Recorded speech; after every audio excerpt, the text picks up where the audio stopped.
pessoal! Hoje a gente dormiu aqui em São José do Barreiro.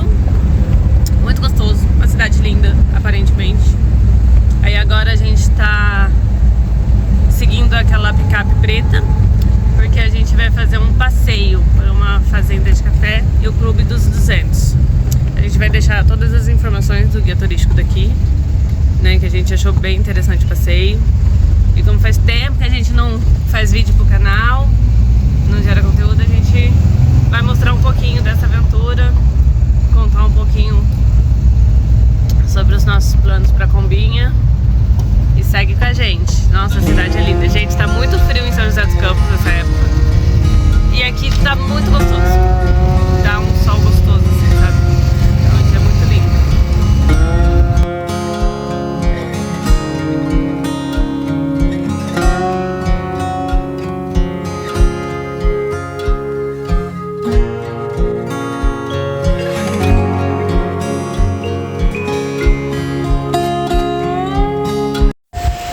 Aqui é o Lauro, ele comprou essa fazenda, ele adora, é um gestor ambiental. E quando a gente chegou aqui, essa casa, esse casarão, como a maioria dos patrimônios históricos, ele estava quase indo abaixo, né? Então eu vou falar um pouco para vocês, quando a gente for entrar lá e conhecer um pouco desse trabalho que está sendo, deixa ela em pé. É uma casa que estava há 20 anos fechada, então imaginem vocês o estado que estava, né? Vocês vão conhecer ela agora depois de 13 anos da gente trabalhando. Mas antes da gente entrar, como a gente não vai poder andar por fora, que são as trilhas que levam às cachoeiras e tudo, eu vou falar um pouquinho sobre essa parte de fora. E quando a gente passa aqui na região, a gente anda aqui na região, desde São José dos Campos até aqui, ou desde o Rio de Janeiro, o que a gente vê são morros pelados, né? A Mata Atlântica, ela está praticamente desaparecendo, são poucos os fragmentos que ainda existem. Então é quase um milagre a gente ainda ter remanescente de Mata Atlântica, assim como esses daqui, principalmente em fazendas de café, porque esse casarão aqui, a destinação desse local era para produção de café. Então é praticamente um milagre a gente ainda ter remanescente de Mata Atlântica assim. E por isso, além de ser um patrimônio histórico, ela é um patrimônio natural. Ela é uma unidade de conservação. É uma unidade de conservação com uso sustentável, é uma RPPN, uma Reserva Particular do Patrimônio Natural. A gente está falando aqui numa área de 155 hectares, com 9 nascentes que irrigam esse rio que está passando aqui, que é o Rio Formoso. Vocês terem uma ideia da importância desse pequeno espaço aqui que a gente cuida, esse riozinho aqui, ele se junta com outro rio, ele vai virar o Rio Sesmarias, e o Rio Sesmarias deságua lá no Paraíba do Sul. Então você vê a importância de um pequeno espaço como esse, né? 9 nascentes que estão alimentando um rio desse e chega lá no Paraíba do Sul. Diferente da maioria das fazendas daqui, que são todas um pouco mais térreas, né? Isso foi muito característico assim do que o café trouxe, né? A riqueza fez as casas subirem cada vez mais, né? E uma outra característica que aconteceu na arquitetura das casas de São Paulo foi desaparecer a varanda, né? A gente estaria todos aqui no alpendre. Seria um alpendre que ele ia até a porta. E aí isso desapareceu, porque o café trouxe a riqueza e ia imitar os moldes europeus. Então passou a ser chique receber dentro da casa. Perderam um negócio maravilhoso, que era o varandão que não tinha. Podia continuar a varanda. E continuava recebendo dentro de casa. Mas desapareceram. E aí o que aconteceu foi surgir esses jardins planificados, assim, porque jardinagem não era muito dos fazendeiros. Ele queria café, né? Porque o café era que trazia riqueza, né? Mas aí surgiram esses jardins e desapareceu o varandão, que é uma pena. Algumas fazendas ainda, elas têm uma varandinha assim na entrada. Essas são as mais dos primórdios, assim. E o trabalho nosso é muito em cima disso, em deixar a fazenda exatamente como ela era em 1831, né? Vamos entrar, por favor.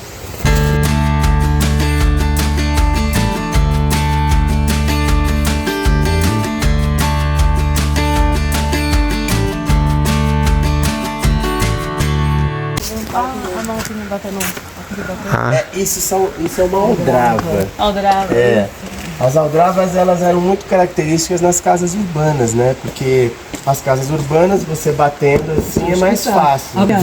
Você podia quebrar essa porta aqui, você nunca ia ouvir. Porque a verdade é que essa primeira parte daqui de baixo que vocês vão entrar, que é a parte mais pública assim da casa, né? Que é a parte térrea. Vamos entrar, por favor. Eles não moravam aqui, eles moravam na parte de cima, né? Essa parte era uma parte reservada mais para recepção das pessoas, aquele pequeno comércio dos excedentes, porque não era só café que se produziam nessas fazendas, né? Era muito alimento, porque imaginem vocês, foram 68 pessoas escravizadas aqui nessa fazenda. Mais umas 20 da família, a gente está falando de umas 100 pessoas mais ou menos, né? Então tinha que ter alimento para essas pessoas. E aí esse excedente era comercializado com quem estava viajando, porque não existia mercado, supermercado. Então essas fazendas, elas acabavam nesses espaços que eram mais públicos, porque a família ficava lá em cima, né? Era mais particular. E aí esses espaços acabavam servindo para esse comércio, ou então para que as pessoas pudessem dormir caso o fazendeiro autorizasse, né? E quando a gente entra num casarão desse daqui, a gente fala, nossa, ele é gigante, mas quando a gente vê o tamanho que era e o que a gente tem hoje, a gente vê como que a gente perde patrimônio edificado, né? Porque o que a gente está visitando hoje é só a casa grande, né? Mas o que a gente só está visitando isso daqui, ou seja, toda essa parte aqui, que é a parte de beneficiamento desse café, onde ficavam as tulhas, os moinhos, roda d'água, tudo que processava, isso daí não existe mais. Assim como esse entorno aqui do pátio de secagem do café, que dava toda a estrutura de sustentação da fazenda, né, que são casas de manufatura de couro, ou de ferro, ou coisa assim, também já não existem mais essas construções, porque o tempo leva embora o que não tem manutenção, né? E é o que a gente mais vê por aí. Então, como eu disse a vocês, é praticamente um milagre, não só as matas, mas como essa casa ainda está em pé. Porque quando a gente chegou aqui, essa casa ela estava tombando para o lado de cá, porque vocês passaram ali pelo muro de arrimo ali de pedra, né? Vocês viram que a construção ela acompanha o acidente geográfico do morro, ela acompanha o barranco, né? E aí para segurar toda essa estrutura tem um muro de pedra de 8 metros ali, para segurar essa estrutura toda. O que acontece é que como o telhado é muito alto e a água ela foi caindo, ela foi cavando, foi infiltrando e ela foi levando o muro para lá e aí a casa foi acompanhando, né? Então, a primeira coisa que a gente teve que fazer foi tentar parar esse declive. E aí perdemos até uma parede aqui dentro, porque ela não aguentou e caiu. A gente teve até que reconstruir. Vamos entrar nesse salão aqui, vocês vão poder ver. Como a gente trabalha muito com educação patrimonial, educação ambiental, esse salão ele tem um pouco de todas as peças e de tudo que a gente foi encontrando aqui na casa durante esse trabalho, né? E serve para a gente também ter um gancho com os alunos e professores para puxar um pouco da história de como essa casa foi feita, e não só do período do século XIX, mas também dos primeiros povos que habitaram aqui essa região, que foram os puris, antes da chegada dos africanos que foram escravizados, né? Porque a gente acaba falando sempre dentro dessas fazendas, sempre século XIX da escravidão, mas a gente teve uma escravidão indígena já anterior, né? Porque aqui a região sempre foi ocupada, né? Já existiam pessoas morando aqui, só que elas acabaram ficando invisíveis, né? Ninguém fala sobre os indígenas que habitavam aqui, eles foram completamente apagados da história, né? É uma parede de adobe, que são esses tijolos grandões, que são os bisavós, os avós dos tijolos que a gente tem hoje de alvenaria.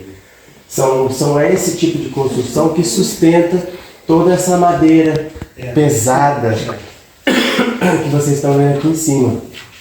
Porque essa técnica construtiva, ela é mais robusta, é mais resistente do que um pau a pique, né? O pau a pique, Aqui também é barro, né? Só que esse daqui é um barro mais compacto, mais forte, né? O pau a pique, ele é apenas um barreado a gente chama de taipa de mão. E ele só separa os ambientes, assim. Ela não faz sustentação de nada, né? E essa parede foi uma que não tinha aguentado. Como a casa fez assim, ela ruiu, né? A gente reconstruiu, a gente ia barrear, mas pediram pra gente deixar assim para mostrar como que é feito o processo, né?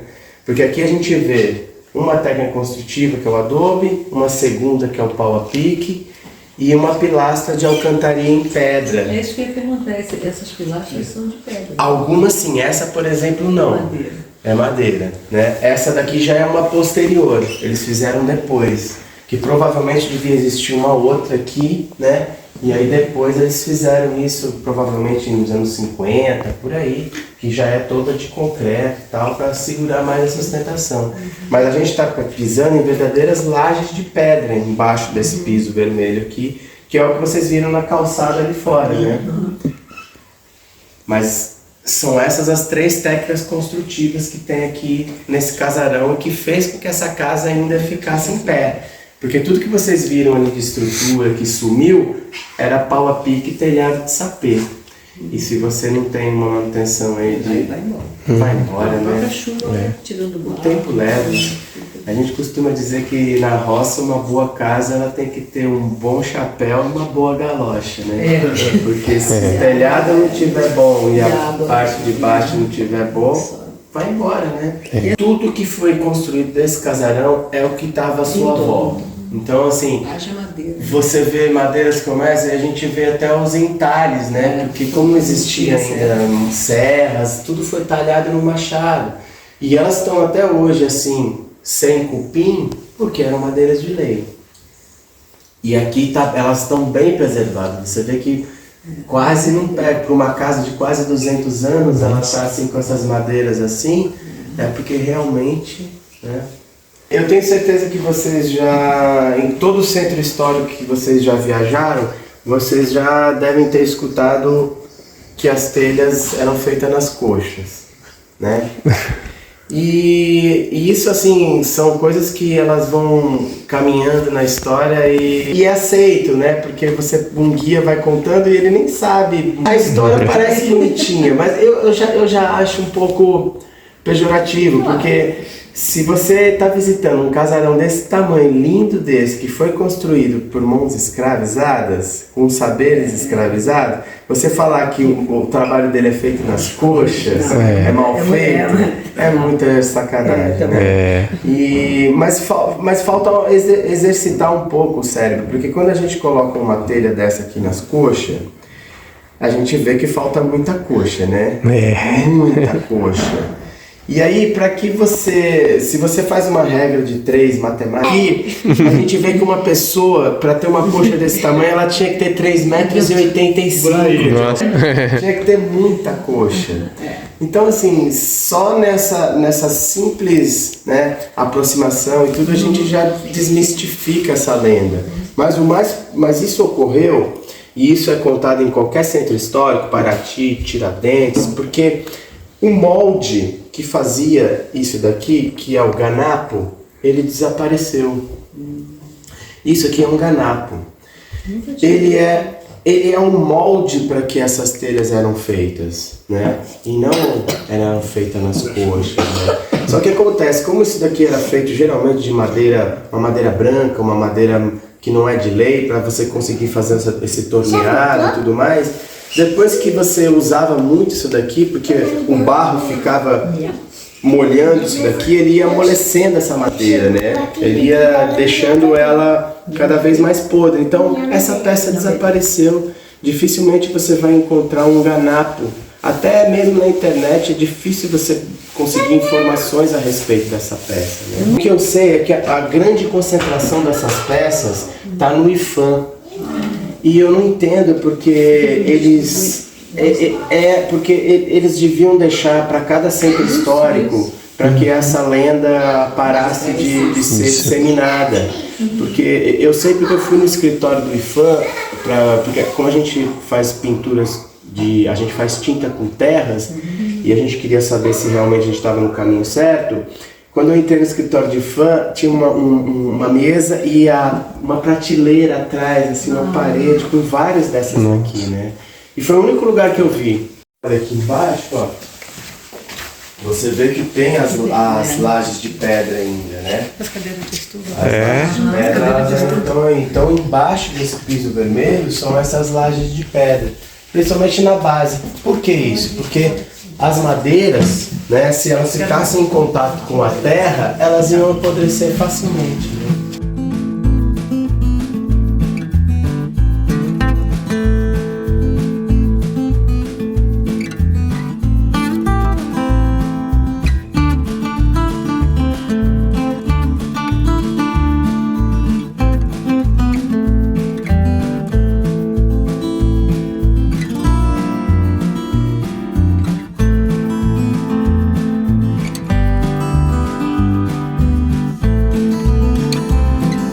Mais restritas, né?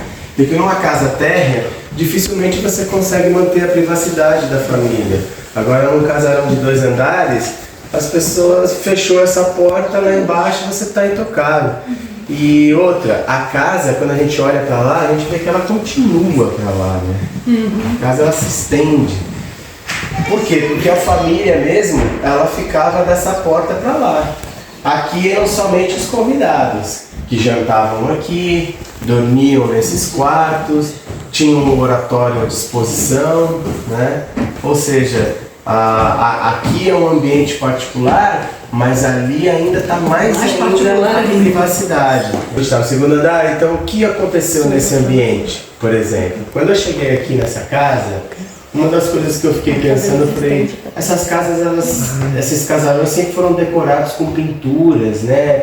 Elas ornamentavam, e eu fiquei pensando, por que essa casa é toda branca, né? Não tem as pinturas. Aí eu comecei a descascar as paredes, e aí a gente foi vendo que embaixo dessas tinta branca existem as pinturas ainda, né? Existem ali, existem aqui no canto do lado do bitrão, existem atrás de você, ou seja, esse salão, por exemplo, ele é todo ornamentado. E aí o que aconteceu? Alguém que comprou essa casa achou que essa pintura, que é uma pintura parietal, feita no século XIX, provavelmente por um artista catalão que pintou a maioria das fazendas, que era feia. E aí ele passou não só uma demão, ele passou 3 camadas. Nossa. 2 de cal e uma de tinta. Quando mistura assim, por exemplo, ela tá à vista assim porque eu fui descascando, mas você vê que você vai perdendo, porque o ideal para isso é um solvente. Só que não é simplesmente você aplicar um solvente, porque você vai tirar a pintura, você tem que saber até onde você pode ir. Isso é um trabalho para profissional, não para um cara que nem eu, né? E aí, mas a gente deixou a amostra porque a gente vê que ela imita o mármore, né? Que era muito característico assim dessas fazendas, pinturas que imitavam o mármore ou imitavam a madeira. Essa daí é o Faux Marbre, ela imitava o mármore, né? E aí ele mostra também pra gente a cor realmente que era essa fazenda. Porque quando a gente vê uma pintura assim, e esse pé de madeira aqui da escada que eu lixei, que a gente vê que é a mesma cor da pintura, a gente sabe que essa fazenda não era azul e branca. Ela era dessa cor.